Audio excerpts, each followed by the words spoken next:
છીએ એટલે હવે આપણે બીજા ચેપ્ટરનું જે ત્રીજું સેક્શન છે એનો બીજો ભાગ આગળ ચાલે છે એની વાત કરશું કે બીજી રીત બે ચલમાંથી એક ચલનો લોપ કરવાની રીત. હવે એટલે શું લોપ કરવો એટલે અદ્રશ્ય કરવું એટલે ગુમાવવું.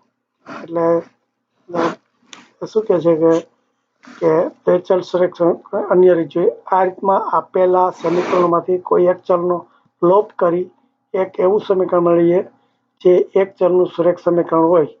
તેથી આ રીતને ચલના લોપની રીત અથવા ટૂંકમાં લોપની કહેવાય છે. એટલે શું કે આપણે દ્વિચલ છે એટલે બેની કિંમત હોય કે ધારો કે આવું હોય કે 3x વત્તા 2y બરાબર 7 અને બીજું એનું સમીકરણ એવું હોય કે આ 6x વત્તા 7y બરાબર 15 આવું હોય તો હવે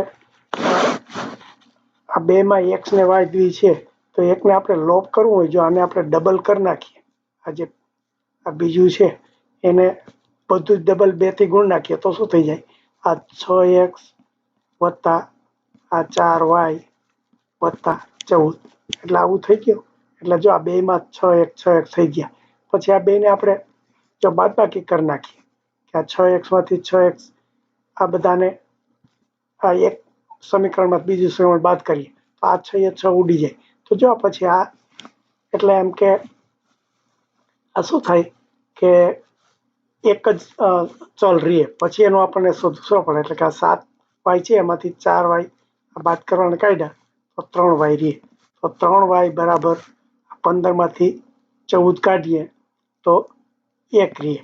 એટલે જો આ જે નવું એક સમીકરણ થયું ને એ હવે એક જ ચલ વાળું થઈ ગયું એટલે લોપ થઈ ગયો x નો આમાંથી લોપ થઈ ગયો. એટલે પછી જો આની y ની કિંમત મળી જાય તો y બરાબર આ 3y છે એના પેલા છેદમાં દઈ દે તો 1/3 y ની કિંમત થઈ ગઈ. પછી y ની આપણે ખબર હોય ને x ની y ની કિંમત અહીંયા મૂકી દઈએ તો આપણને x ની મળી જાય. એટલે આ રીતે આને લોપનું કે એટલે કે બે સમીકરણ હોય બેમાં એક એવી રીતે ગુણાકાર કરવાનો કે જેથી એકનું સમીકરણમાંથી બીજું બાદ કરીએ ત્યારે એ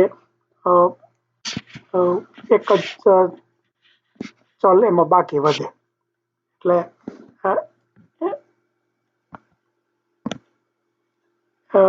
હવે આમાં વચ્ચે લોપની વાત કરતા મને લાગે બીજું એક સમીકરણ થોડી સાબિત કરવા માંડ્યા છે આપણે એને જુદું